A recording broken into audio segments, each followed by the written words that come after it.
that probably isn't today, but we'll actually get going now, and as people come in and get comfortable. Welcome everybody to Wet Talk 5. I'm Dennis Murphy from Sustainable Silicon Valley. I direct two programs now, Water and Sustainable Life. A little bit about that in a second.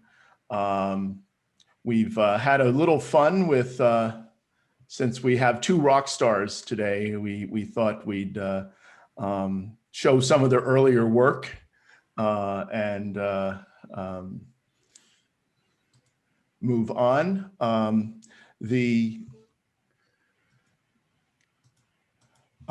Just to put things in context, we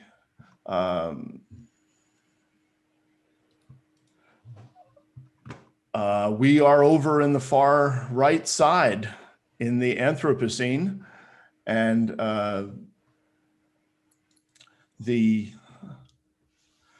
our mission at Sustainable Silicon Valley, since we're a nonprofit think and do tank, we're focused on water, wise water use and reuse, air quality, and mobility, and also leading all through this a prosperous, equitable, and sustainable life in a decarbonized Bay Area. Yeah, I mentioned Sustainable Life. This is our newest program that pretty much pertains to everybody in their roles as consumers, citizens, and just people wanting to make dinner out of good stuff. And towards that end, we have an event coming up in May, pretty soon now, Sustainapalooza. For those of you familiar with Waterpalooza, it is a variation on that. And we're putting together, I think, a really interesting lineup, and we've had save the date stuff out now, but we'll be putting more detail into that very soon. So a couple housekeeping notes.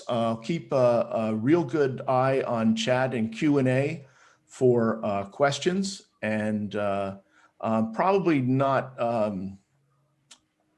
there probably won't be polling today, but unless something comes up soon. But I think there's going to be, there's a lot of issues to cover, and I think there's a lot of good areas to go. So definitely utilize Q&A is preferred, but chat works too. Wanted to invoke the Felicia Marcus rule. We will be talking and putting to our panelists the magic wand question of if you did have the magic wand and what would you be doing in terms of the Bay. And we will be also, one of the questions I know will come up was the issue of sediments and sea level rise, the new report just out on that from CEFI. And if you're keeping track of this day in water history, today was about New York Harbor, and it was an article in the New York Times in 1923 about the pollution peril within New York Harbor. Just a little bit of history in terms of the Bay. For most of the 20th century, there was a big plan, the Reber Plan, to basically fill in a lot of the Bay and channelize it for ship traffic. And that went on, I guess the high point was like 1950. Army Corps was involved, Congress was involved. Luckily, cooler heads prevailed. Among them, the three women on the left, the founders of Save the Bay. This was a picture with Governor Reagan after he signed the enabling legislation for BCDC. Handshakes all around, but the picture tells more than 1,000 words. So little bit there.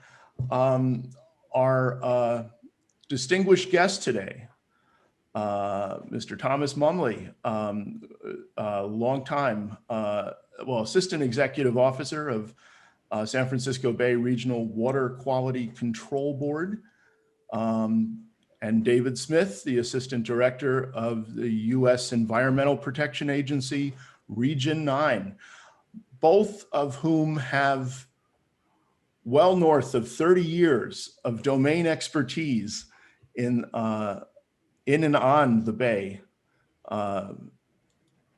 With that, I will turn it over to them.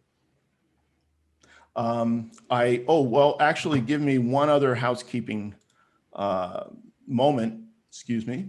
There's a document I need to pull up.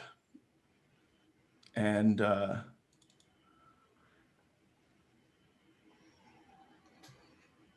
so, 1 second. Okay, actually, the intro was very cursory on my part. I wonder, Tom, maybe starting with you, if you can tell the audience about yourself, your agency, and the many roles you've played within it. Sure. Well, thank you, Dennis. It's my pleasure to participate today. So, briefly, I'm a country boy who became citified. I grew up in small town Vermont and ended up in California to go to grad school at Cal in the mid-late 1970s and never left. And so I've adapted. This is my adapted home, although my roots are still in Vermont. Sometimes I go back to recharge so I have a little bit of a Vermont attitude, but also embrace the beautiful Bay Area and the diversity that we have here and how we do things first and better than most other parts of the world. It's a great place to live. So I came out here for grad school. Actually, I was got my PhD in chemical engineering out of Cal. I was going to teach, but I discovered the water board the last year grad school where I got a part-time job. I worked there half-time. My last year in grad school, I wrote my dissertation. And then they asked me to stay. And I really was, I didn't want to leave the Bay Area, and that gave me an interim opportunity. And that was the year that I worked there half-time in 1983 and started full-time in February 1984. So, but you can do the math and you can see that I'm well north of 30 years of effort at the water board. And if you don't, those of you, I think many of you probably know about the water board, but we're the San Francisco, California Regional Water Quality Control Board, San Francisco Bay Region. We're one of 9 regional boards. I think that's 2 aspects of the regional boards. One is that I think it's great that the state is divided into these 9 regions, so decisions can be made more locally within those regions rather than in Sacramento. And we work for a board, so we're different than a typical agency where our decisions actually are made by the board. We work, we advise them, we make recommendations, but having all our decisions, major decisions, be done in public with a board that's appointed by the governor but confirmed by the Senate means that we are less affected directly by politics than a typical administrative agency. And but it does really make for good decision making when it's done publicly. And we have 7 board members.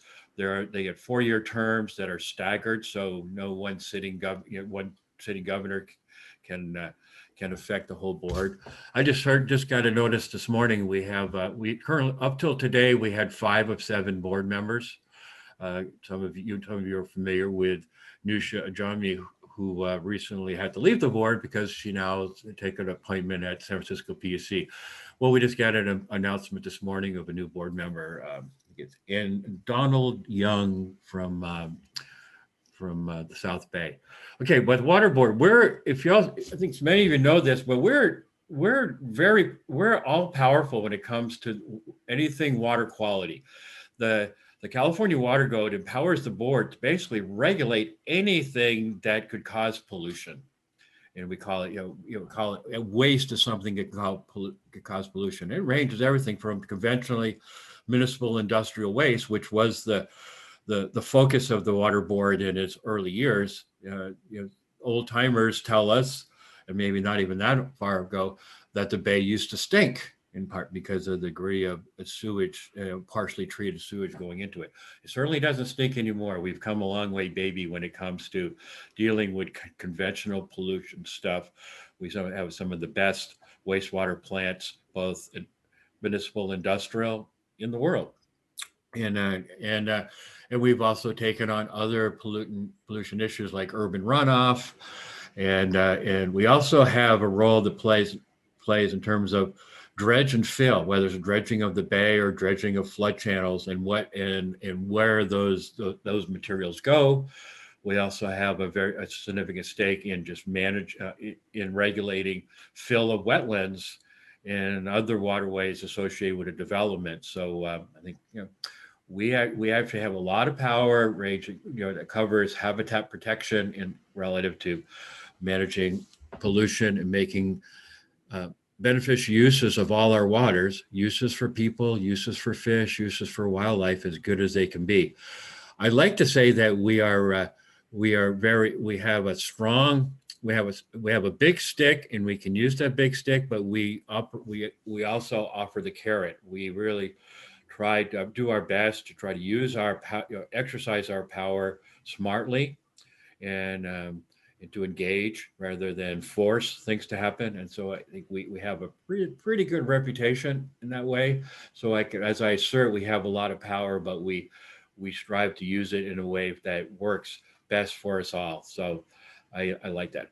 I also just need to make sure I point out that not only do we regulate and protect surface waters, we also protect groundwaters. And a substantial, nearly half of our staff are engaged in groundwater contamination cleanup. And that's a major part of what we do. So we protect groundwater as well as surface water, and we can regulate all sources. We're not constrained by the Federal Clean Water Act definition of point sources subject to National Pollutant Discharge Elimination System permits. We actually can regulate agriculture, and we do.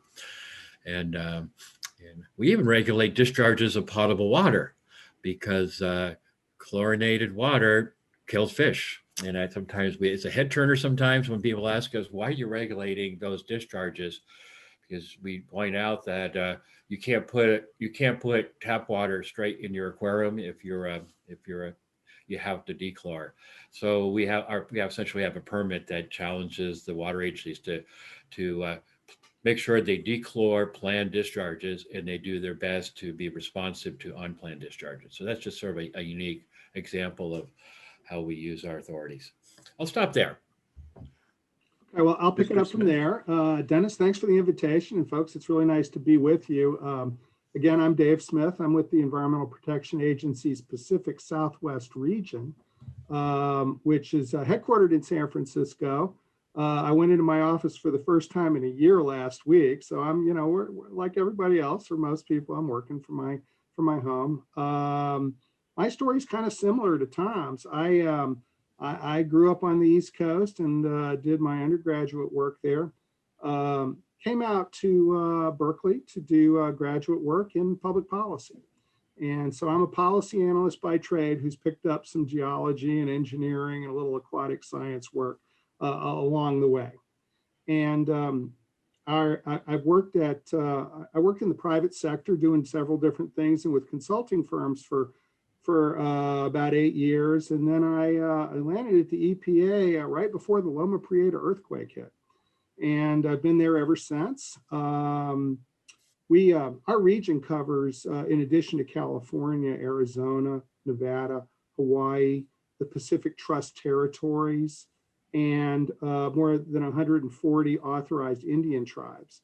So our region really goes from some of the wettest to some of the driest areas on Earth, and from some of the most sophisticated to some of the least sophisticated communities on Earth. And so that diversity is both challenging and really enlivening to work on. I've spent most of my career working in the water program, and our portfolio is pretty similar to what Tom laid out, although we're working principally under federal statutes.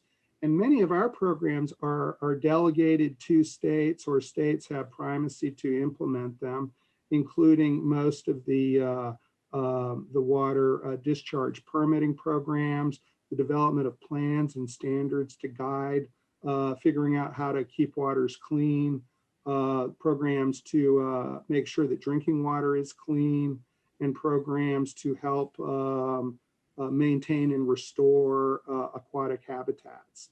And there's more to it than that. But I mean, I've managed a bunch of different programs at EPA over my years, and I really am taken by watershed management challenges and stormwater challenges. Share a story. I didn't really know anything about municipal stormwater until I took a ride in the back of a pickup truck with Tom Mumley in 1990, I think it was 1991, where a guy we're careening across the hills of San Francisco going to I think a party.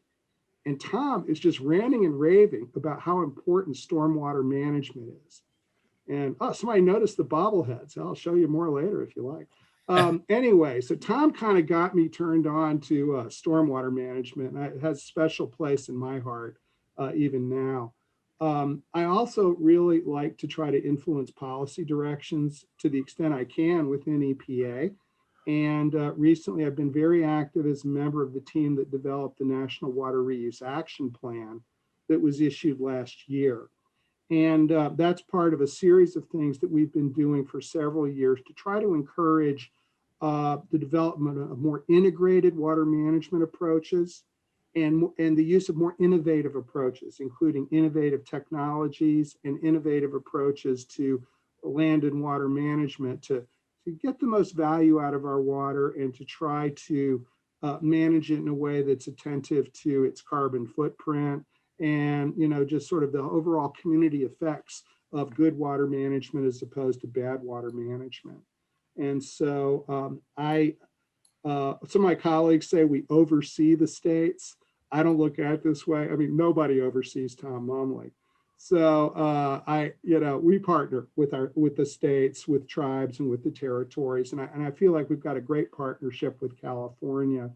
I like to think we can bring in a little knowledge from the rest of the country and share it, as well as sort of spreading the gospel to the rest of the country about the cutting edge work happening in California. But being located here in the Bay Area, I'm really enthused about working in the area. And during our time today, we're going to talk about a few things that we have a part in trying to help San Francisco Bay be a better place, and to help us make better use of our water resources, here in the Bay.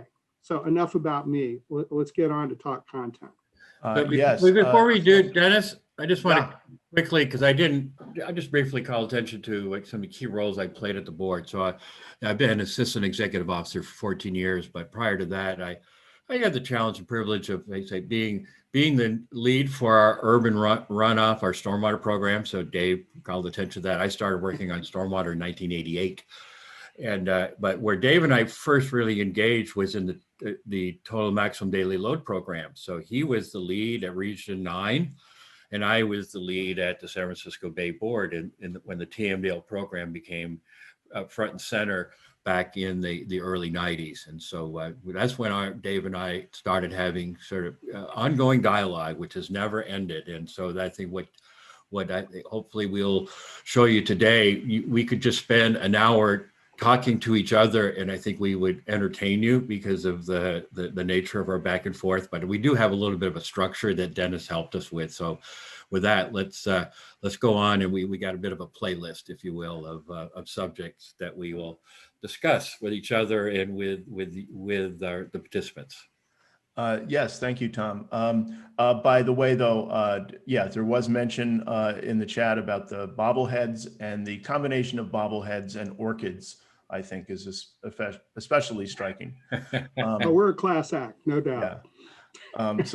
Anyway, let's talk about silos and integrated planning and the concept of one water. I mean, you know, there's your agencies, but then there's a lot of other players involved. And so what do you see as you know, key opportunities and challenges, you know, within this?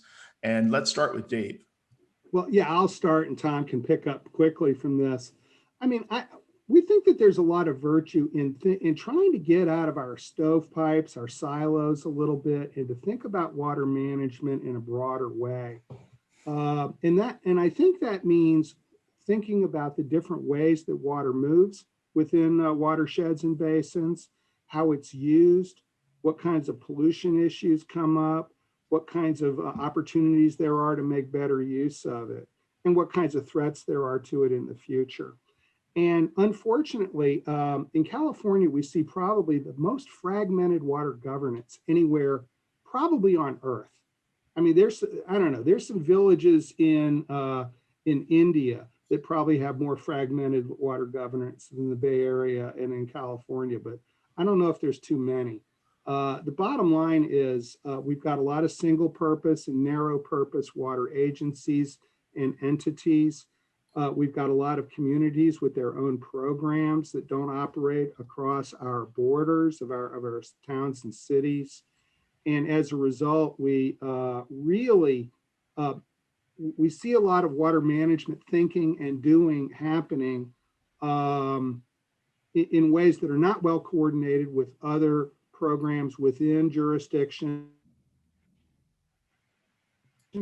That is beginning to change, and we're going to talk about some ways that we in the state and some regional entities have really been trying to encourage people working together across their enterprises to think more holistically about where the water comes from, what they do with it, and where it goes. And we really think this got a lot of potential in the Bay Area to help us develop more cost-effective solutions to some of our really difficult problems that we're facing. Things like, you know, the threats from climate change, sea level rise, drought, changes in flows and floods, that kind of thing. And in thinking about how do we invest and reinvest in water infrastructure?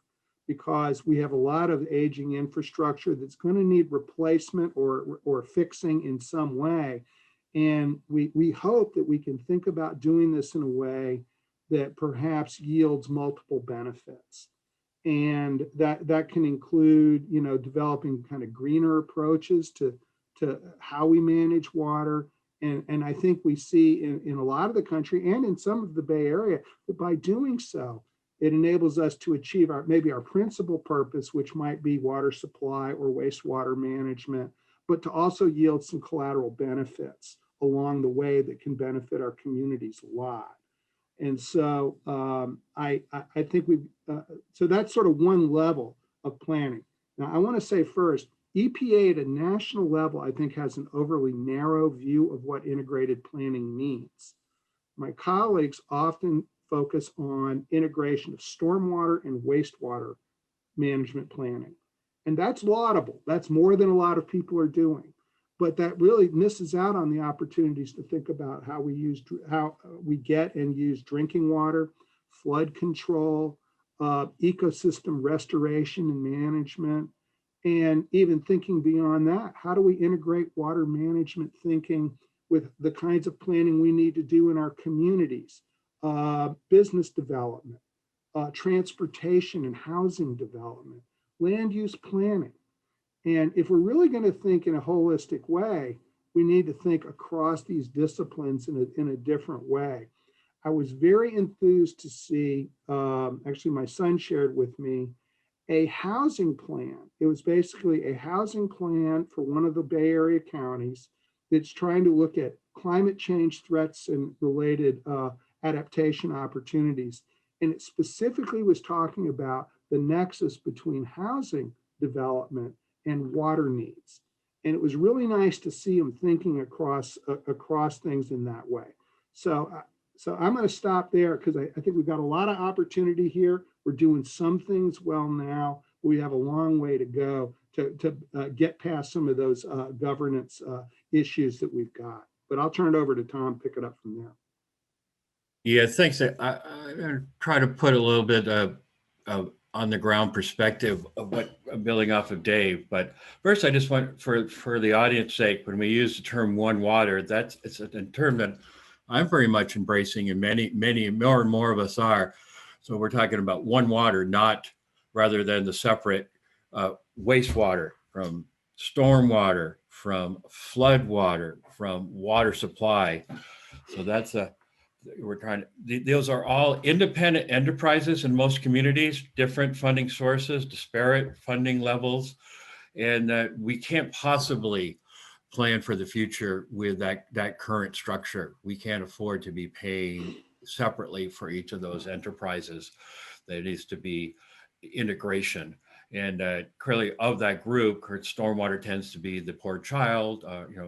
Maybe not much more poor than flood as compared to water and wastewater. But one revealing issue, and this is starting to change, but just a few years ago, I think within 5 years now, I lost track of the exact date, the Bay Area drinking water agencies, water supply agencies, the San Francisco PUCs, the East Bay MUDs, Contra Costa Water, they put together a document on for water supply resilience and sustainability, and what are their top, the top initiatives. I don't think recycled water was in the top 10 of efforts that they would pursue. But what did come out of that effort, though, is much better collaboration amongst them. They've got agreements now where they can share water with each other, where they had their own silos historically. But when we pursue things like recycled water opportunities, it really is a struggle, because it really boils down to who should pay, who should be responsible. But there are plenty of opportunities if there are monies available to them. But the disconnect often comes in the fortunate/unfortunate reality is the Bay Area up to now has had a reasonably low cost, abundant supply of water, at least for those parts of the Bay Area that can tap into Hetchy Hetchy and East Bay MUD's Pardee system. It's relatively cheap compared to creating new supply through recycled water.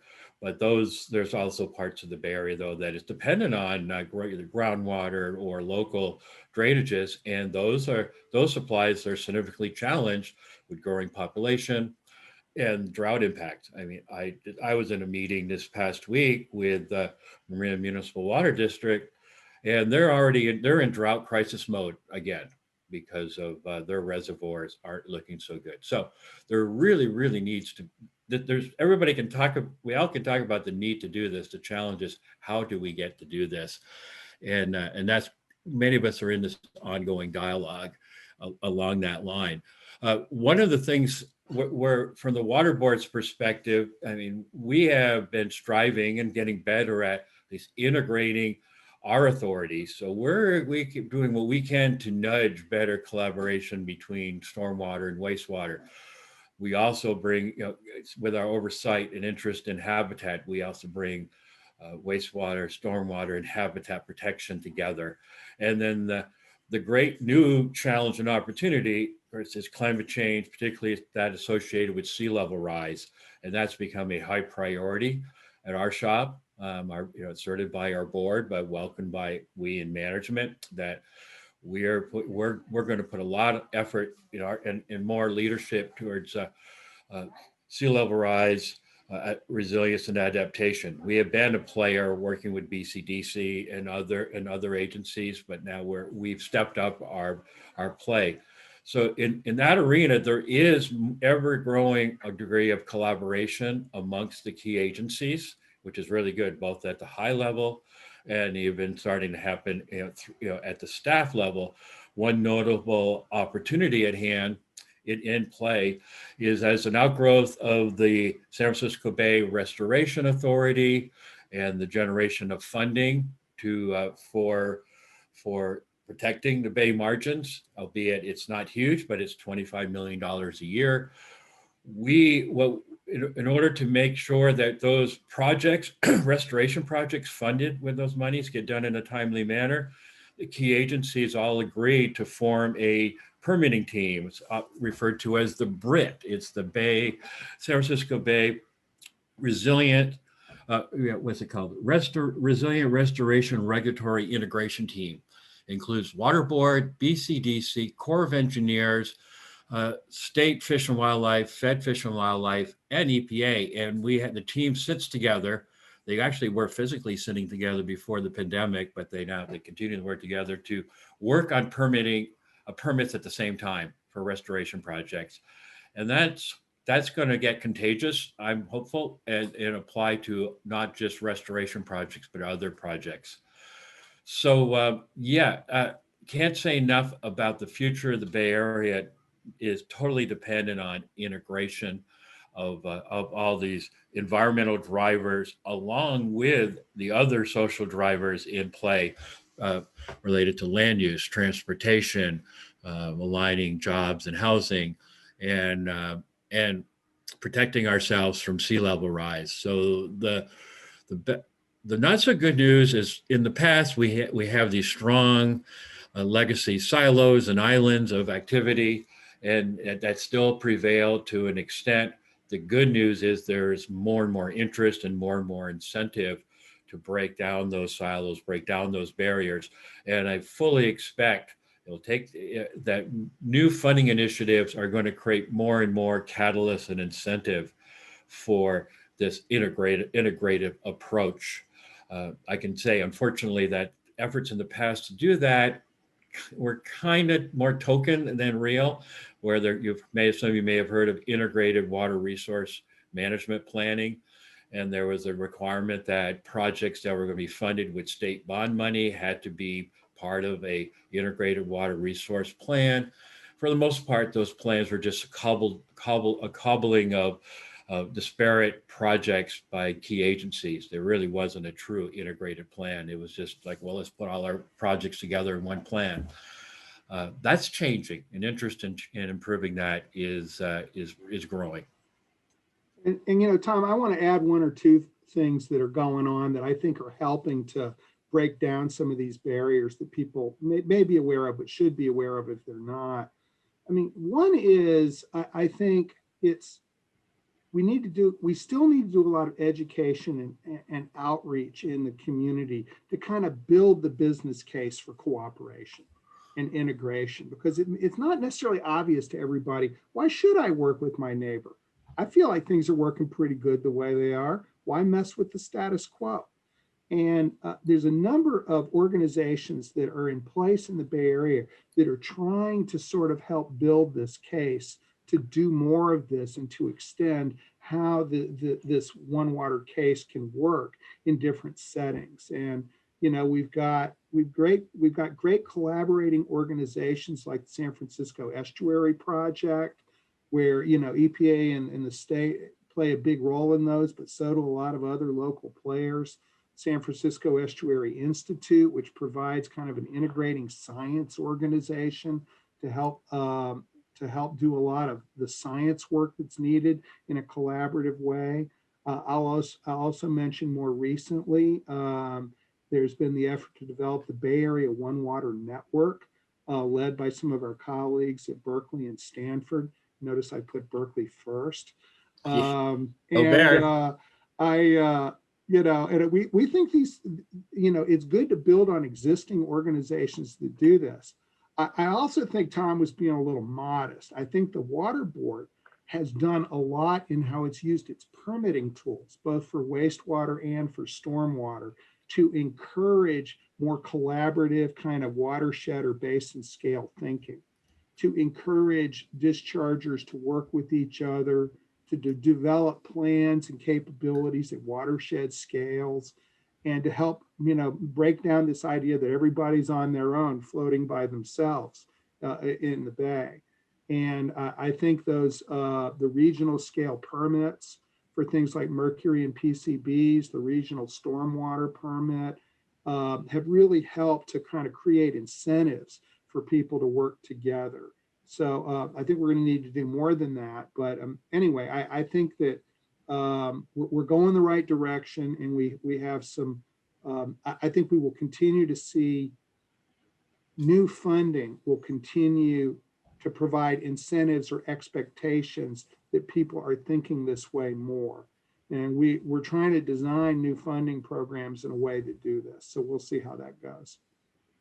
So Dennis, maybe it's time to move on to something different. Yeah, well, I also, though, a kind of a lightning round on even specific challenges in this. I know, there's, and we'll get to the money a little later, in terms of the big picture, what we kind of hear in the news. But are there specific challenges, are there windmills that needed to be tilted at this point? Tom, something come to your mind? Specific challenges.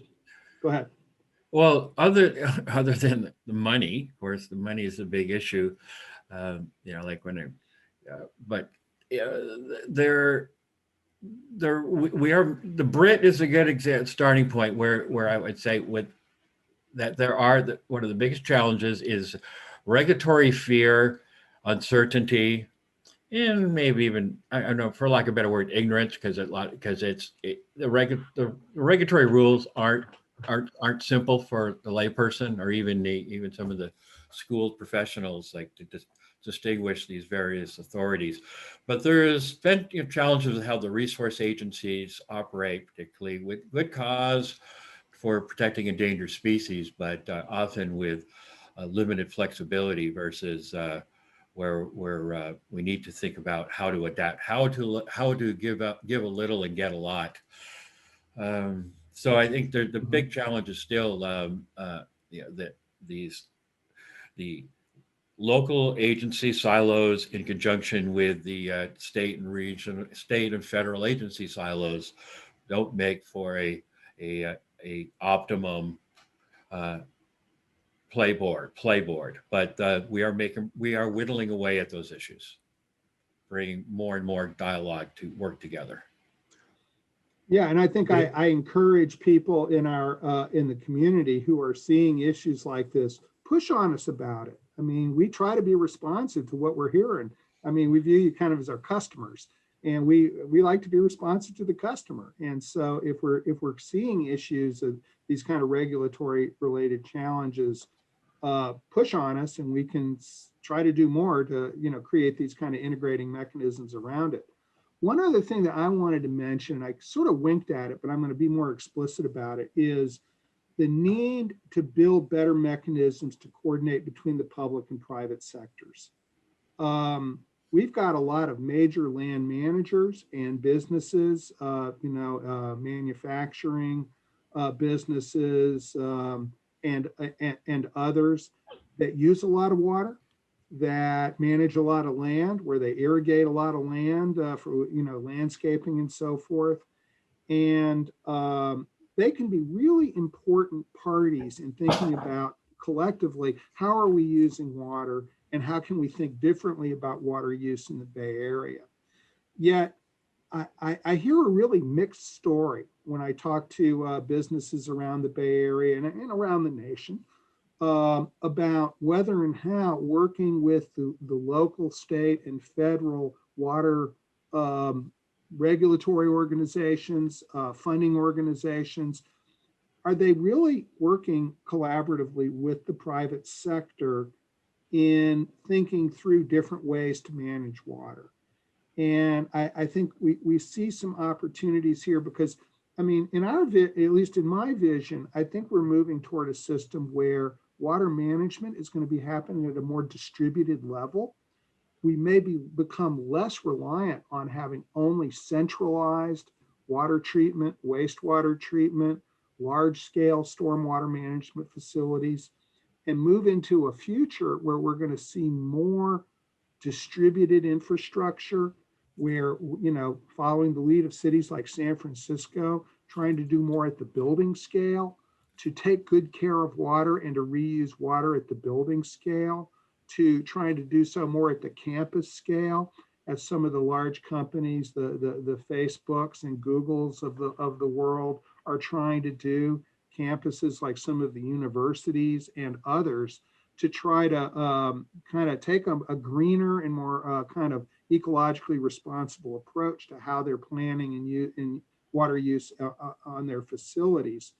And I think there's room to better integrate how those efforts are proceeding with how we're working with them to, from the regulatory framework, to both incentivize them doing the right thing, but to create mechanisms that, you know, don't get in the way of it. And I think that I continue to hear a fair amount of complaining that some people don't feel that their regulatory partners at the local and state level are really in their corner to help these things happen. There are notable exceptions, but I think that this is an area of untapped potential.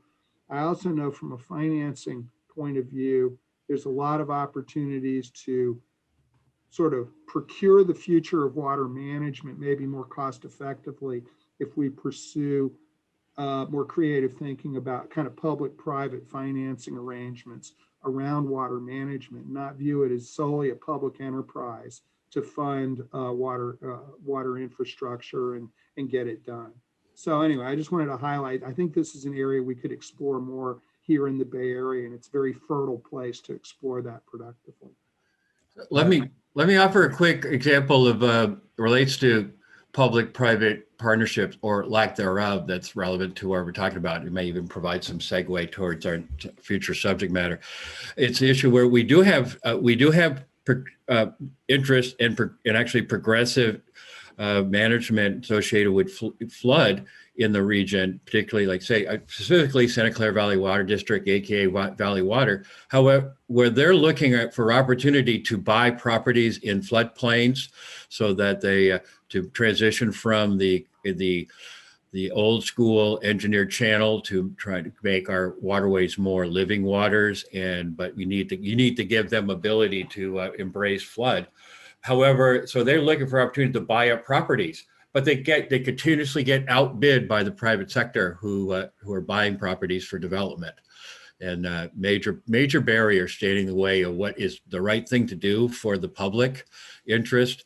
But but where the free economy is a challenge, and I'd hate to think, well, should there be some form of benevolent-based eminent domain that needs to be realized, so it's done for the good of the people? Maybe but it helps rather than forcing the private sector to engage. I'd rather have the private sector step up and lead, and that's why I do appreciate what Dave points out, that a lot of the big new companies in the Bay Area are striving to be stewards and are investing in green projects. Benevolent-based eminent domain.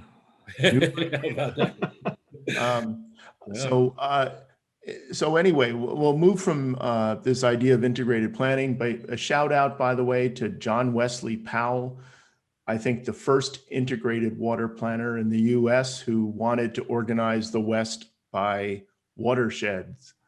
And so he came to mind as we were talking about this. He might be the father of one water, I suppose.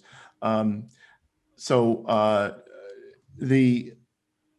lot has been brought up, and actually we did want to specifically talk about the idea.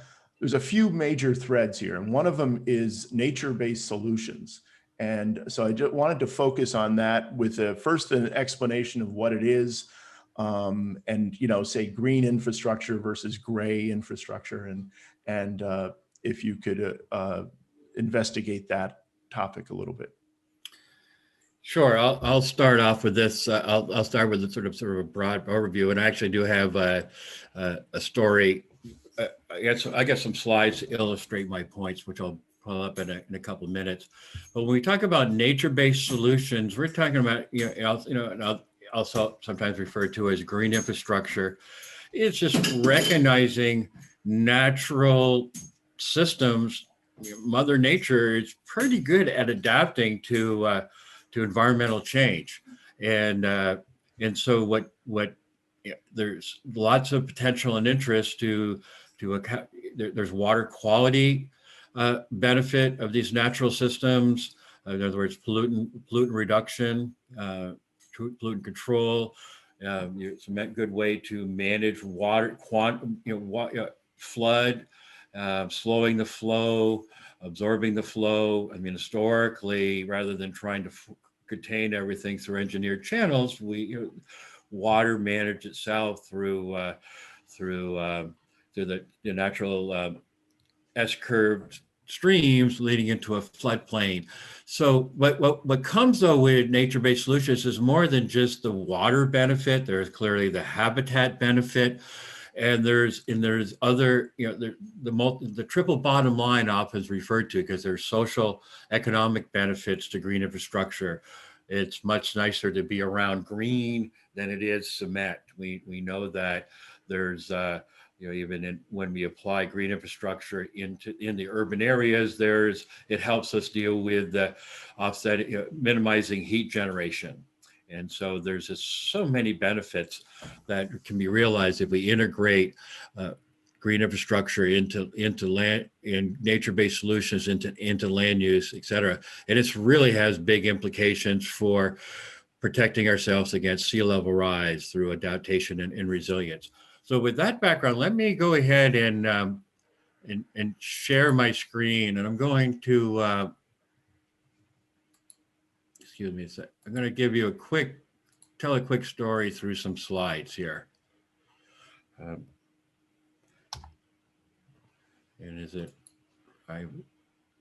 tell me what screen you're seeing, please, because I got multiple screens up. Your PowerPoint. We see the GI design guide. It's not screen full though. It's now it is. You put it on slideshow, maybe the whole thing will show. There we go. I just had something blocking that right thing. So I just want to. So many of you hopefully should be aware of that. There's more, and we're seeing more and more green infrastructure for managing stormwater. In fact, it's a mandate by the Water Board. Our permits, our municipal stormwater permits require municipalities to require green infrastructure treatment for any new and redevelopment that creates or replaces at least a quarter acre, in some cases an eighth of an acre.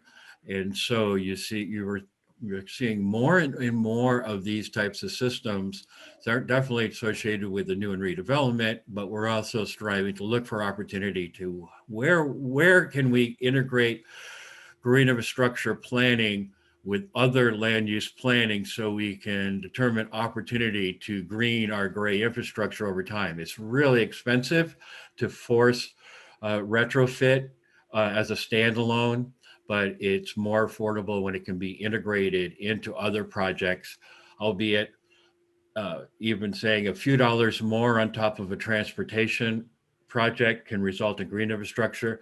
We're still challenged with the fact those few dollars more are dollars that the transportation agencies say they need to fill potholes. There's a lot of competition for what is a lot of money for transportation, but not enough.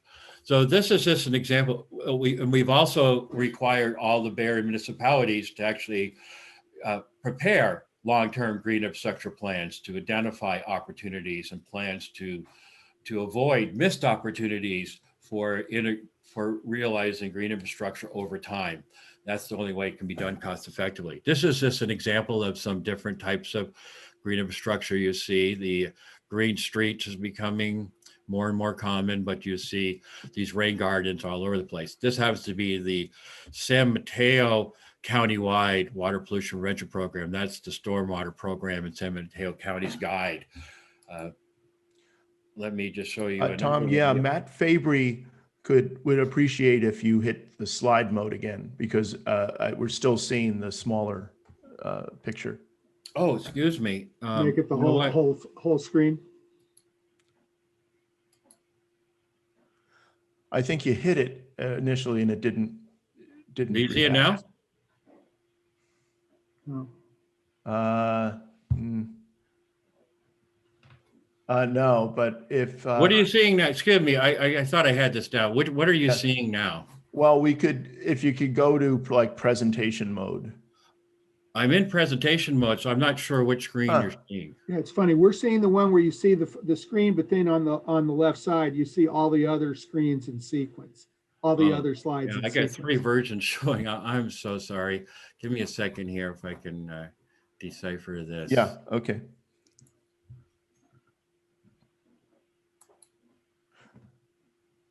Yeah, I did a Matt Fabry shout out in as far as San Mateo County, kind of stormwater and Right on. and green infrastructure.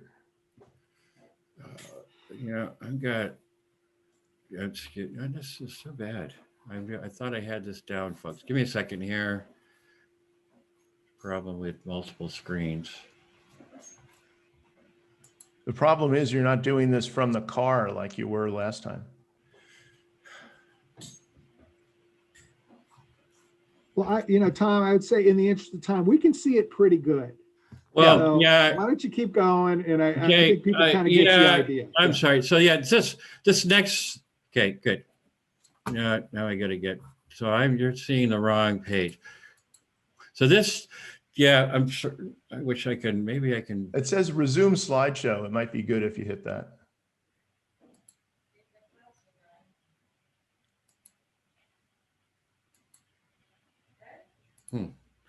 I don't quite follow why this is. The mysteries of technology. Okay, well, I'm sorry. We got to move on. So this is just this is from the Santa Clara Valley Urban Runoff Pollution Prevention Program. That's the countywide stormwater program. This is a real this website is live. You can see that they're mapping the creation of green infrastructure in the valley. So all these green splotches are where green infrastructure has been implemented. You'll see a few yellows there are actually green streets. So I just want to illustrate that it is happening in the urban setting. And so the next, I want to go here with this one is this is a call out to the folks at the San Francisco Estuary Institute, but we help pay for this, and it's a living document that's how we're going to prove that. Some of you may be familiar with the San Francisco Bay Shoreline Adaptation Atlas. It really is an atlas. We're compiling information on all the margin areas surrounding the bay, focusing on the green, the current living aspects of it, and opportunities where there could be new green infrastructure, but we'll also be integrating protection of gray infrastructure into this as we use this as the basis to develop sub-regional plans in each of the margin areas, at the same time making sure the regional plans are near each other, literally reflect each other's plans. And one of the reflect is really an important term, because if you harden one part of the bay, you're going to affect the impact of sea level rise in another part of the bay. So we have to think regionally as well as locally. This is just an example, and of course with this small slide here, you aren't going to be able to see the details that I'd want you to see, but the type of nature-based solutions that are being considered are nearshore reefs, improved use of submerged aquatic vegetation, eelgrass. Some of you may notice just the other day, there was an article about eelgrass being a great vehicle for absorbing carbon and acidity. Beaches, we're make sure building and maintaining our beaches. Certainly we want to protect and enhance our tidal marshes. That's over here on the right. And then polder, I'm not going to get into, that's new territory for me, but couple things as these ecotone levees is a key new thing. Ecotone levees, and sometimes we call them the horizontal levee concept. I'm going to give you a quick illustration of that, and then I'm going to stop and then get back to the sort of philosophical discussion that we've been having. So here, just an example up top here are the deployment of oyster reefs in Giant Marsh. Giant Marsh is up near Pinole. near Point Pinole and where they used to have the giant munition factory years ago. Down here in the bottom is an illustration of a horizontal levee, which literally is, rather than building a levee vertically, you spread it out, and you can have habitat transition from the bay to various forms of habitat upwards. And this is getting lots of traction, including, excuse me, I got, using this very successful pilot project. We had the Oraloma Sanitary District, which is over in Alameda County, San Lorenzo. If you don't know San Lorenzo, it's kind of abuts San Leandro and Hayward, where literally your wastewater is passed through a horizontal a levee. It's a sloped levee. And what we discovered here is that there's a substantial polishing and further pollutant removal of the system. At the same time, this ends up could be integrated into a shoreline adaptation resilient scheme where you could do this at a large scale. So there's like a plan, there's planning in place to do a mile-long horizontal levee and the Hayward shoreline. There are other parts of the Bay region where these are being considered. Palo Alto is looking into at least something coming in the North Bay. Now this is in addition to the opportunity to actually do wetlands enhancement with beneficial reuse of wastewater and stormwater. And so I'm going to quickly switch the discussion here a little bit just to tell the nutrient story and how it affects where we're going with nature-based versus gray infrastructure. So what I'm showing here is the fact that San Francisco Bay is one of the most nutrient-enriched estuaries on the planet. But and you see, if you can see, just the left side here is chlorophyll A measured during algal blooms, and on the right is nitrogen load per drainage area. And so the more you go way over here to the right, you can see Lower South Bay is how a lot of load per unit area going into that area. But you don't see the corresponding high levels of chlorophyll A that are observed in estuaries like the Chesapeake and Delaware, where they have problems with algal blooms and eutrophication. So we're lucky. We're one of the most enriched, but has one of the most nutrient resilient waterways. The reason for that, there's three reasons: high turbidity of the bay, it's very little light penetration, a lot of strong tidal mixing, and a lot of bottom feeders. But that resilience is signs of waning. One is there's less sediment coming into the bay, so over time we've seen change in level of turbidity. It's fortunately looking like it's not going down as fast as we feared, but it's less than it used to be. And the bottom feeding biota is changing with climate change. We got different fish coming in. We having fish coming in, eating the clams. So we started a nutrient management strategy effort 10 plus years ago. At the same time with this concern emerging, there was a driver from EPA to all the states to establish updated water quality standards for nutrients. And so this would have a profound impact on our wastewater community because they don't treat for nutrients to date, or for the most part don't. And so if we had to move to nutrient limits based on more stringent nutrient-related water quality standards for the bay, there'd be some profound impact. So what I'm showing here is, first, this is just all the wastewater plants that discharge to the bay. And up here is where the real information is that we have a strong collaborative joint fact-finding effort with the Bay Area wastewater community, the Bay Area clean water agencies. They're contributing over $2.2 million a year to do nutrient science studies to help us understand what is the potential consequence of nutrients over time in the bay and how to manage them. And at the same time, on top of that, they're spending resources to look for what can they do to manage nutrient loading. And this is an illustration of what it would what could be done through gray nutrient treatment. So up here we have a table like 10 to 20% load reduction, which would be driven by a new, so nominally going from a current typical concentration of 32 milligrams per liter to 26 could cost in the low hundreds of millions of dollars to get 10 to 20% change.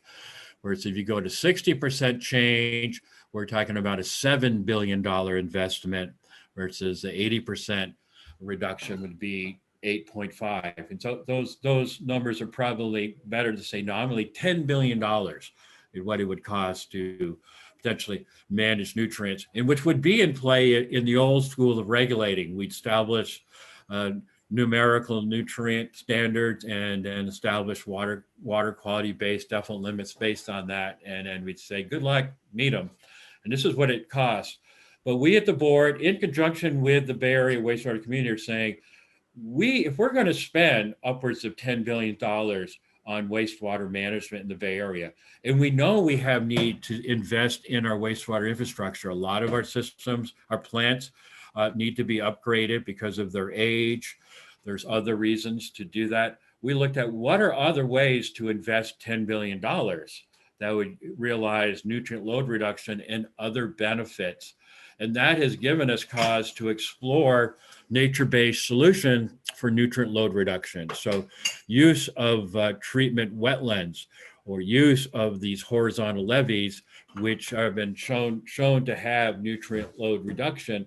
So we're looking at what reduction at what cost, and the back of the envelope shows it's promising. It's within the same order of magnitude of gray infrastructure. So if we can integrate those nature-based solutions associated with nutrient management with other drivers associated with climate change, shoreline resilient adaptation, and habitat enhancement and protection, we get a win-win-win. So that's sort of what's in the background of where the gray infrastructure still has its role, but there's more and more promise and more interest to look at green infrastructure, whether it be for stormwater management or wastewater management or combinations of them in conjunction with habitat protection. Yeah, if I could pick up from their time, I just wanted to say a couple other points. One is, that's a lot of clams in terms of dollars. Yeah, I mean, I just wanted to suggest, I think there's an important social justice argument to consider here, where, and also, frankly, a persuasion argument to consider here. What we're seeing in the Bay Area and around the country is it's hard to persuade the public to pay for more or different water infrastructure. People they're sort of used to paying for drinking water, although not very much. They're sort of used to paying for sewer service, but not very much. They don't want to pay for stormwater services at all. It's kind of out of sight, out of mind. And so it's important to show people how the investments that are being made might be in the community's interests. And we see that when people are building project approaches and program approaches that incorporate these nature-based solutions, they often create amenities and community benefits that people can see and can get behind. And creating great, in much of the Bay Area, we have our backs turned to the Bay. We don't have our communities that are Bay oriented and focused. And pursuing some of these kinds of Bay margin solutions and some of these things to do further up in the watersheds with green infrastructure really provide a great opportunity to provide better green space, better public access to the Bay and to water bodies. And I think along the way, it helps us do better by the communities that already maybe have the least access to parks and green spaces, to playing fields, things like that. And those kinds of things really do sell. And, I think a lot about what does it take to persuade the council, the commission, the mayor, the decision makers to spend money in the water arena. And I think that bringing in project approaches that incorporate these other kinds of benefits that nature-based solutions can provide is maybe going to be the key ingredient that helps us be successful in marketing them. And so I think people are seeing that success breeds success in this area. So just a thought to keep in mind, yet another reason to think hard about going more in this direction. I'm going to pick up the pace a little bit because I wanted to get in, some questions and comments from audience. But I know one of the big things on every front of everyone's mind is impact of the new administration and, this money thing we were talking about. I know there, and besides, you mentioned Measure AA and the 25 million a year directed at the Bay. I know Jackie Spear and all the Congress people around the Bay are sponsoring HB 610, which I think was 50 million a year for 5 years on Bay projects. But the big focus is on a lot of the big ideas out of the Biden administration. I wonder if that could be addressed a little bit.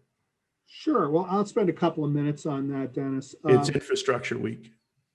Yeah, I mean, yes, it is. And I'll say this, at a broader level, the new administration is focusing a lot on the importance of tackling climate change, both in terms of investing in mitigation work to reduce the pace of climate change, but also more in adaptation to climate change. And I think that's what's going to hit a lot of what we do in the water space, is adjusting to climate change that's very likely, and its impacts that are very likely to happen.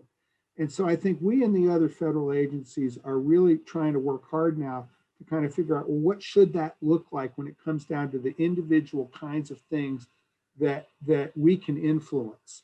And so I think you're going to see a focus on this in regulatory programs, in the sense that it's likely that we're going to expect different water management utilities to demonstrate how they are accounting for future climate-related impacts on their systems, and creating the asset management and infrastructure management capacity to adjust to those changes. We don't want to invest in another generation of infrastructure that's just going to get inundated by flooding or sea level rise, or is going to be rendered useless because of some predictable climate-related impact. In the environmental justice arena, I think we're really asking the same questions. What can we do that better influences outcomes about how the environmental challenges that these communities with environmental justice impacts are occurring? How can we reduce pollutant and risk burdens in those communities? And as I mentioned a little while ago, how can we help to foster investments that improves community quality of life in these communities? So against that backdrop, few money things. First, you mentioned the Spear-led bill. Its prospects are murky at this point. It would put more money into the Bay. I would say the bill is written, not only provides more money to the Bay, but it would require us to stand up a new program for the Bay. And so we're asking the question, how does that relate to all the similar programs that are already out there? The San Francisco Estuary Project, our San Francisco Bay Water Quality Improvement Program, through which we've been receiving several million for projects in the Bay each year. And there's some others that I could mention too. And so I get a little concerned about yet another program may actually be a bad idea for the Bay. And so what we've been encouraging through our discussions with those involved is, let's view this as an opportunity to try to better integrate these approaches, so that, sure, money's great, but let's try to spend it in a harmonious way. And beyond that, I'm keeping my fingers crossed, but I think, in this broader discussion about infrastructure investment, And, a lot of you know about the president's infrastructure and jobs bill that's recently been discussed a lot in the press. That includes money for water infrastructure, frankly, not as much as I was hoping for. But I'd say your guess is as good as mine about whether a bill passes and at what level.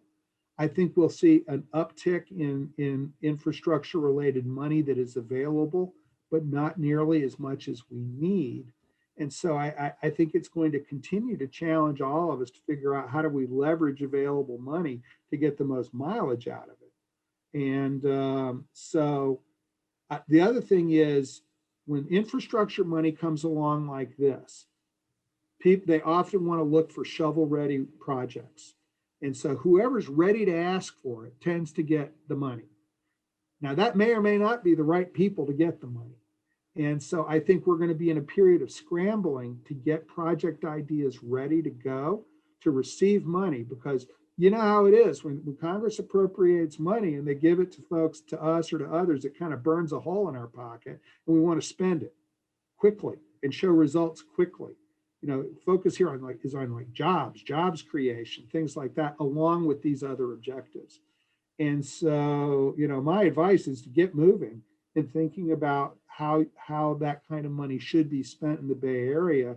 And to the extent we've already had some good opportunities to identify the right things to invest in, let's try to take full advantage of those, working together, so that it doesn't just become this free for all where like where they drop cash out of a helicopter and everybody's trying to grab a few bills for their own. So, there's a couple of other things that are coming on, and I think that there's a tension between providing loan money versus grant money for projects. And there's also tension between just providing money for capital costs versus planning costs, operations and maintenance costs, and associated monitoring and other work to help figure out, are we doing the right things and are they effective at doing what they're supposed to do? Congress tends to still like to put out loan money through the state revolving funds. That's great if you have a way to repay, but a lot of communities are pretty close to the edge about their repayment capability for borrowed money. And a lot of the kinds of programs that really need funding don't have ready repayment streams. There's some talk about creating more liberal rules for or easier rules, I guess I should say, about how to spend money that goes through the state revolving fund program. But I think the jury's still out on whether those will really be implemented and whether they will provide the state of California the flexibility they want and need to spend money in different ways so that it can go to those communities that need it, even if they don't necessarily have the ability to easily repay it. I will say, I think you're going to see continued focus on funding things like water recycling, water use efficiency, water loss control, and things like that. And so it's not going to be just about replacing old-fashioned infrastructure.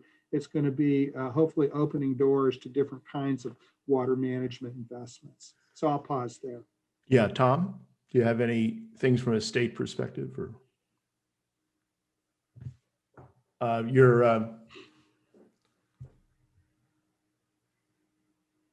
actually it's a 20-second timeout. Yeah. Quickly, from a state perspective, some of you may know that there's discussion right now in the legislature in the budget dialogue about the state putting money towards infrastructure as part of the governor's resilience plan. I've just heard the outgrowth of a committee meeting this past week that they're looking at, well, what are the water board's needs? And it gives me cause to call attention to the state revolving fund, which is typically the low cost loans, which is a good source of money. It's often cheaper than pursuing bonds at the local level, but you have to have the ability to repay. We have a supply and demand challenge, and this is primarily wastewater, is that there's a huge demand by the wastewater community who have done the planning for their infrastructure improvement. It's like 3 to 5-fold greater than what's available. So I think right, we have at least $7 billion of priority projects in the state revolving fund list, and we have way less than that available. But that there's very little or no monies there for stormwater. And there are some recycled water ones, but they're a small fraction. So there is movement, but not enough. And we're still challenged with how to do this funding in a more integrated fashion versus continuing to sustain the current siloed approach in which favors certain water enterprises over others. So yeah, I just keep saying with the Bay Area has to figure out how to do this. I mean, we are rich, really, in a intellectually rich, socially rich, diversity rich, but I have factoids which I always play with, like the aggregate assessed property value of the Bay Area is for tax purposes is $1.5 trillion. But many of you know the Bay Area's gross domestic product is north of $500 billion a year. So there's a lot of economic viability here. I mean, I heard a number yesterday regarding how much venture capital is created in the Bay Area here. It's trillions because of the wealth here and what's interested in. So that's why we have to figure out some public-private partnership, especially to deal with the politics of money, even though a lot of it has to be done through a public arena. We need to have private support for smart use of revenue ways to generate revenue, because there's a big disparity. The wastewater community has a collected budget of about $1 billion a year in the Bay Area. That's their operational budgets, where stormwater is combined less than 100 million a year. So it pales in comparison, just to put monies in perspective.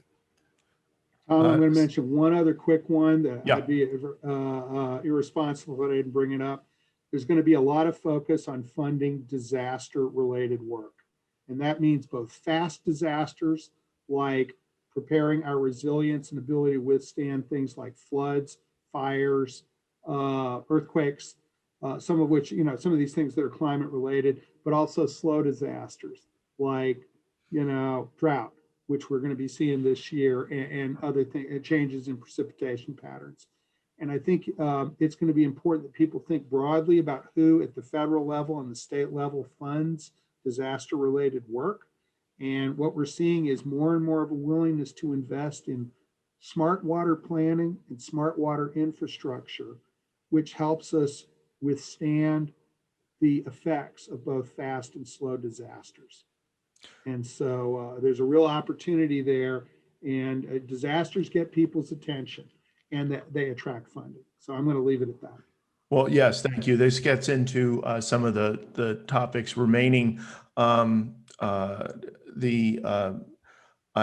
actually, thank you for mentioning the D word, drought.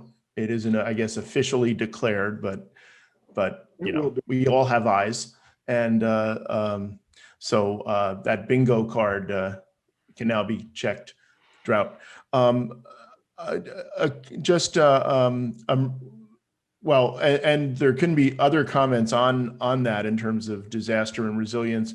Also, though, obviously there's the compounds of emerging concern, all the wonderful convenience chemicals of the past that are now our big problems of the present and future. Maybe Tom could spend a minute covering that, but then maybe we can shut up for a minute and take a few questions. Yeah. Yeah. Well, what are you seeing? Oh, yeah. Well, better. All right. Well, this is a summary, one slide on contaminants or compounds or constituents of emerging concern.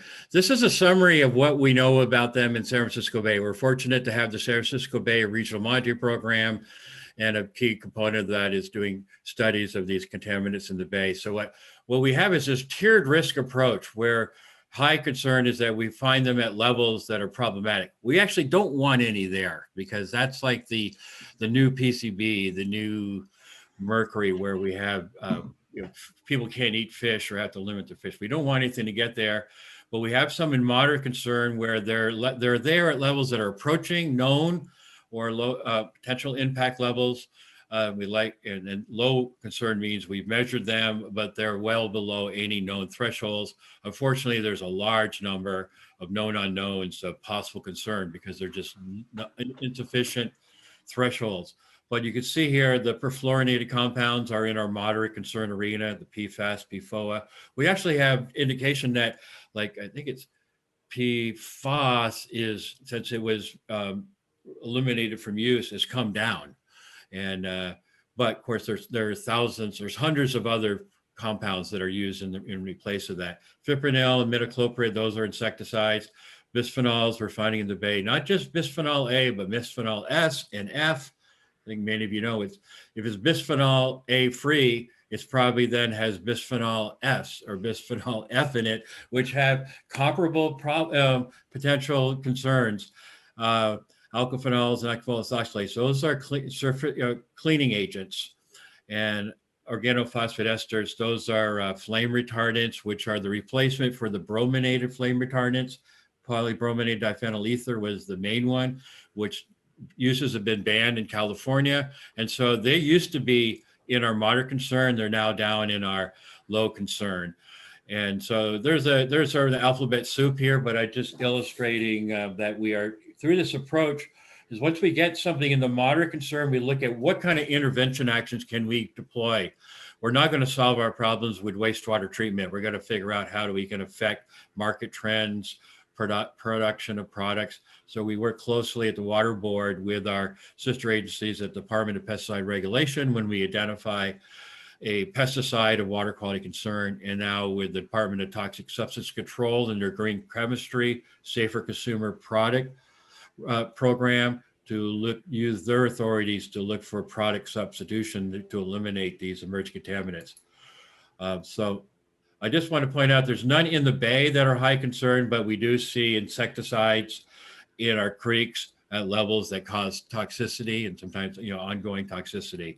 But we're fortunate that that's not occurring in the bay.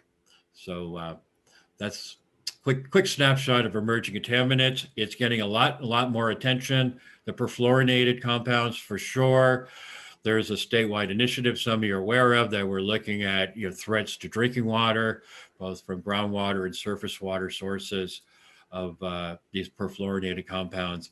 And a lot of what we've been doing here in pioneering in the state for emerging contaminants in the bay is starting to get contagious, and we are having an impact of getting this a statewide initiative that builds on our approach here in the region, is to work collaboratively with our dischargers, who tend to be the pathways more than the source of these contaminants, because a lot of these contaminants just pass through wastewater treatment systems. It would be impossible to treat them.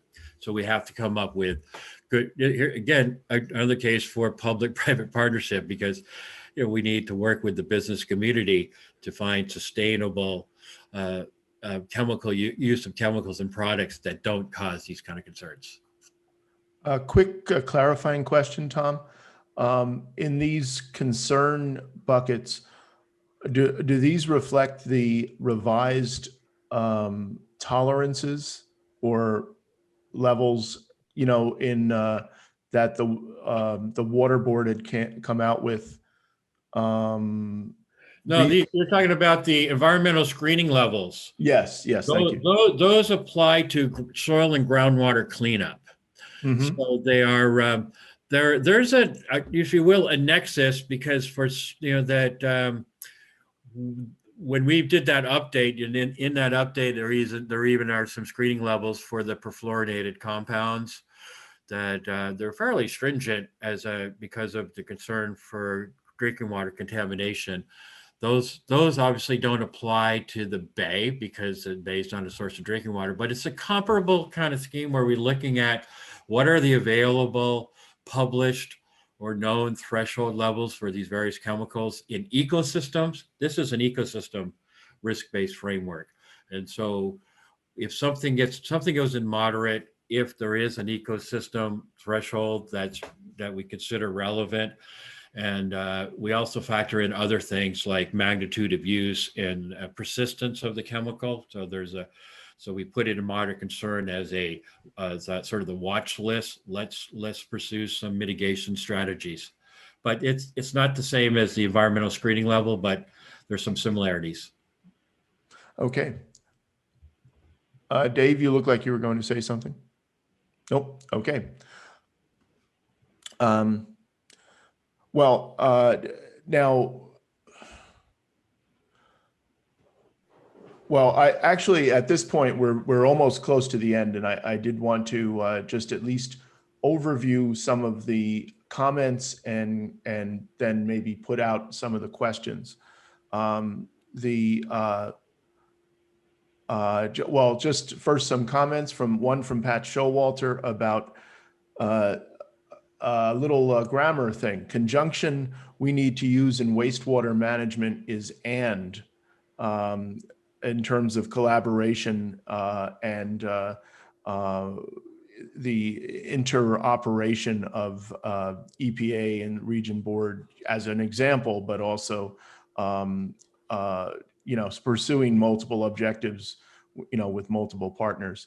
From Galen O'Toole, talked about governance of on-site treatment, currently deferred to the city level, but most of the smaller cities don't seem to have regulations in place, especially in terms of on-site treatment, on-site reuse. They might be looking at counties, but it is one of those kind of, if not quite finger pointing. I mean, there does seem to be a need for, expertise and counsel on a lot of, especially in terms of on-site issues. Dennis, let me speak to that for a quick second. We're lucky that, San Francisco PUC, Public Utilities Commission, has been a real national leader in identifying sort of the regulatory framework, the treatment framework for on-site reuse. And they've been real leaders at the National Blue Ribbon Commission for on-site non-potable water management. And we are seeing development of frameworks that can be used at the local level to identify appropriate treatment standards for basically treating on-site water, whether it's wastewater or rainwater, for different purposes. And also a lot of good work to help develop codes, plumbing codes, building codes, things like that people can use. I would say in general, in the recycling world, at the federal level, we don't really have a mandate to work on it. So it's been very much a focus on decentralized development of the regulatory frameworks from the on-site scale on up in the recycling world. We are trying to do more through the water reuse plan to share what different states and local entities are doing so that those who need help have at least more resources to draw from.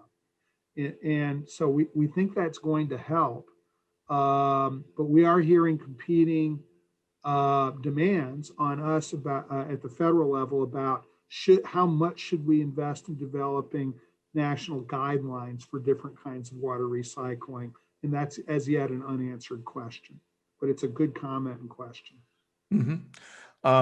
Dennis, I want to quickly say that we have staff. I'm fortunate to have some talented staff in this arena, but we are right front and center engaged in this issue where, there's interest, especially some of the big Silicon Valley players, Facebook, Google, who want to do on-site stuff, Apple, and but then how to get that through the local agency permitting process is difficult. So we've come in and sort of been a broker, kind of help ease some of the tension because we're willing to promote it, bring our knowledge to the table. But this is territory that needs attention, and it's something that we will continue to work on and hopefully set an approach that's workable for local agencies to embrace so that it's less scary and less cumbersome to pursue these on-site reuse of water is what we're talking about, folks, if some of you didn't catch the jargon. Right. And I can actually say a little plug for Sustainable Silicon Valley in that we're, certainly been trying to get involved in, as well as getting people together in terms of, say, the idea of conditional permitting and the interconnection, issues, because at some point a campus has to connect to the local sanitary district or, and treatment. And typically, what they are giving is not typical. It doesn't fit a existing classification, obviously, in terms of, say, an office building or anything like that. And so this is one of those practical issues that, is kind of front of mind. In a similar way, I just want to mention Carol Steinfeld talking about in general about the challenge of lack of knowledge of solutions as well as permitting pathways. She was comparing that to other parts of the country, mentioning about, for instance, stormwater and on-site recycling. So covering some of the same ground, even talking about in San Mateo County stormwater disinfection standards as kind of new ground when you would think that would be kind of well internalized. Anyway, so comment there. Well, I'll quickly say I'll just have to accept the assertion that we're substantially behind other parts of the country when it comes to stormwater, because I'm not that familiar with other parts of the country that are doing much more than we are when it comes to stormwater. But I think on-site recycling may be the case. I think one of the challenges I've observed in California and the Bay Area is how recycling is controlled by health issues and the approach taken to protect health, because it was primarily associated with reuse of wastewater, and obviously concerned about health issues associated with bacteria. When it comes to stormwater, that is new territory. Yeah, and I realize that we are falling short of delivering good solutions to businesses and the communities for on-site recycling when it comes to disinfection and the like. So, but this is a case where there's a will, there's a way, and I'm hopefully could say that we have the will now at the water board, because we have good staff now committed to work on these issues. And so hopefully when we have a counter like this in the not too distant future, Carol, you would say, I like seeing what I've been seeing here in the Bay Area compared to what you're observing now, or lack thereof. Yeah, and Carol actually points out too, that a lot of the other parts of the country are not in a Mediterranean climate or whatever climate we're in right now, that there is a lot more stormwater just because there's a lot more rain over the course of the year, and it's not a seasonal thing. Just Can I share one quick thought, Dennis? Yeah, please.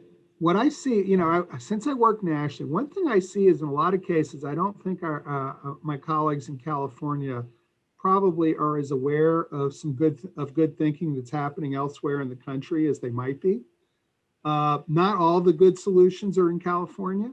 We can learn something from elsewhere, and so I think we're really striving to try to do as much as we can to kind of share examples around. I mean, I agree with this comment that I think at the local level, a lot of agencies and a lot of local communities maybe aren't aware of the models that are out there on how to tackle things in more integrated ways, to tackle, to try to take on these sort of innovative solutions. And while we can't necessarily provide hands-on support for every individual who wants to try it, we can do a better job at sharing the examples and the models that are out there.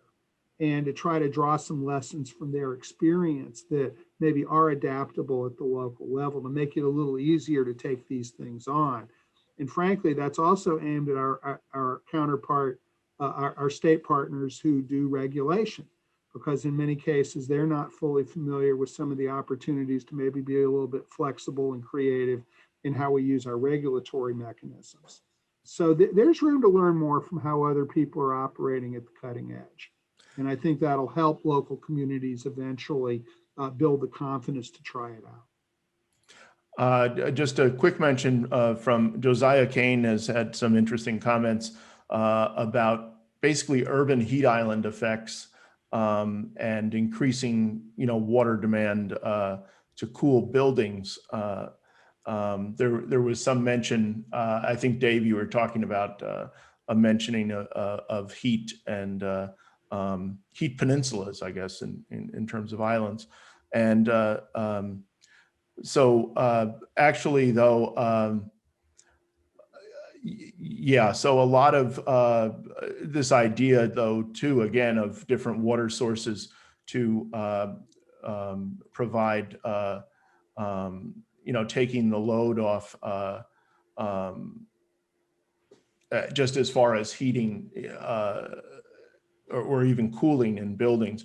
And so this is just a kind of an interesting area that maybe we can tackle on another day. Also, there was talk about the private sector involvement. There was mention about, say the combined spending power of treatment plants and stormwater programs versus private sector either initiatives or capacity. And, just a lot of solutions.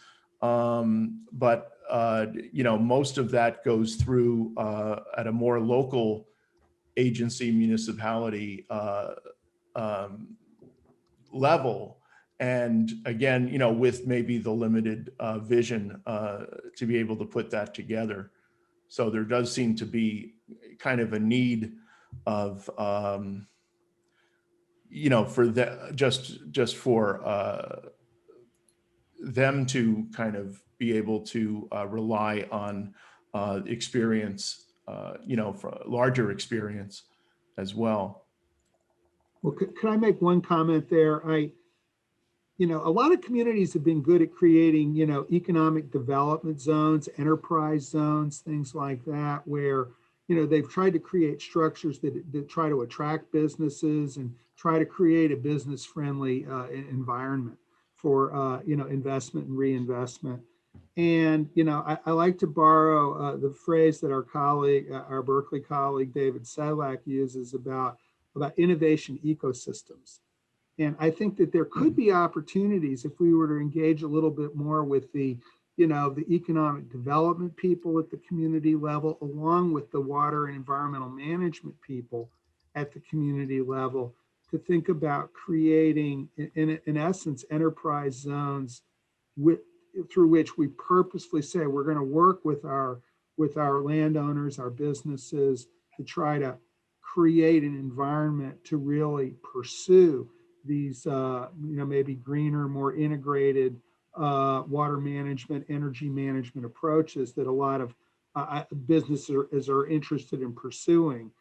And, I kind of feel like we got to challenge ourselves to create a framework to have these kinds of conversations. And it's going to require a little out of the box, unconventional thinking to do it.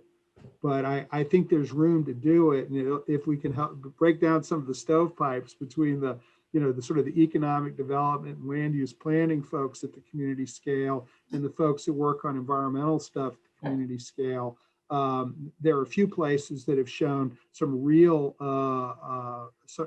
success in trying to do that with the business community and with big landowners. Interesting idea in terms of innovation ecosystems. And I did have David Sedlak on my bingo card, so I can check that one off too.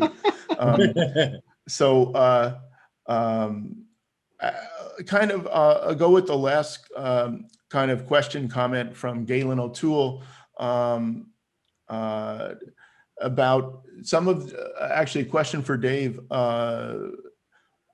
how would an agency best, or everyone else best access the examples and knowledge that you've been talking about, in terms of that information sharing?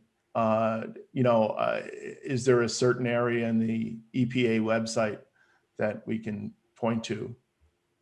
Well, I mean, I'll tout the work we're doing in the water reuse action plan, and we're trying to get the word out on the incremental progress we're making on the actions being done under that to build capability kind of in the recycling space. Feel free to contact me directly, and I can often turn people onto things. I mean, we're not that good yet at sharing some of these examples of things to emulate, but if you talk to people like Tom and me, we like talking to people that are trying to do the right thing, and we can often hook you up with the right people to talk to, or the right resources to look at. We're trying to do better at doing that at a wholesale level. But if you look at if you just Google the water reuse action plan, or search for it, however you like to search for things, that'll give you a bunch of information and resources that are being developed related to that. Yeah, and I'll say too, I'm happy to share anything shared with me as far as greater distribution of case studies or kind of success stories as well. We are beyond time. Huge surprise here, and I did want to follow off with the last quick question, the magic wand question from Felicia Marcus. If you had it, what would you use it for? You had your magic wand. You were king for a day. Any quick wins? First and foremost, I'd eliminate the Prop 218 barrier to affect funding of stormwater. Good one. Okay. Good answer. A related one would be a printing press that prints money, because money has a way of moving ideas and moving bad habits. It's a medium of exchange. Just don't make it in Bitcoin. Too much energy. I'll take whatever I can get at this point. Yeah, well, I know that's an easy answer. I mean, I do think that there may be a need for some governance reform in the Bay Area, but that's a whole can of worms that I'll leave you with for now. Okay, we like worms. They do a lot of good work. Can't fish without worms. Yeah. No, or actually do soil work. So anyway, thank you very much, Dennis. Yes. I saw that Bhavani asked if I could share my slide deck. So I guess I'll send it to you, and you can send it to the group. Yes, certainly. I get some extra slides in there that I had in my back pocket in case we got into things. I might include them, including a reference to Jimi Hendrix and how he inspired me. Yeah, we didn't get into your musical careers in depth. Sorry about that. The point is that I had the privilege of choosing my senior class motto. It is Jimi Hendrix said, "With the power of soul, anything is possible." And I think of soul being when you put people together, you get additive, synergistic benefit, and a collective will gets things done. Soul has a lot to do with generating hope and people working together to realize their hopes in a win-win fashion. So there's some other kind of tools of the trade that I use as trying to be an innovative regulator.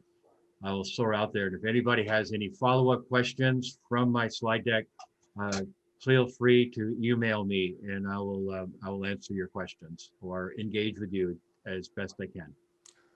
Thank you. Mr. Smith, any last words? Well, if I have to come up with a musical motto, it'll be Jerry Garcia, "The wheel is turning and you can't slow down." So, okay, well, we'll keep going, folks. But yeah, by all means, contact me if you like. I'm pretty easy to find. Thanks, Dennis. Thank you very much, guys. Very well done. We could probably sit around the bay and listen to you all day, but we have to go on. Take care, everybody. Take care.